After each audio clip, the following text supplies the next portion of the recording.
Sous la conduite de l'Esprit Saint, prenons le temps de savourer nos lectures.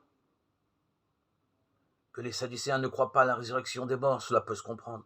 C'est bien l'événement de la mort et de la résurrection de Jésus qui fonde notre espérance plus que des attentes humaines, même si celles-ci ne sont pas insensées. Si le Christ n'est pas ressuscité, notre foi est sans valeur. 1 Corinthiens 15, 17. Pourtant, Jésus pointe deux erreurs dans leur raisonnement.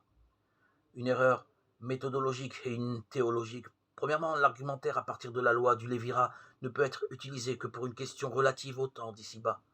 En effet, un homme doit épouser la veuve de son frère afin de lui donner un statut social.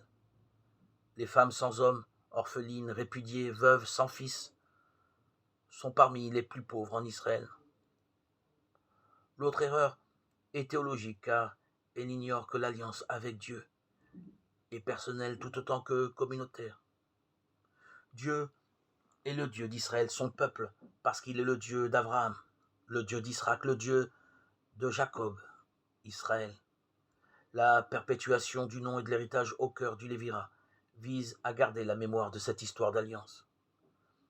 Perdre le nom, disperser au moyen d'un partage le don qu'est la terre, risquait de conduire à l'oubli.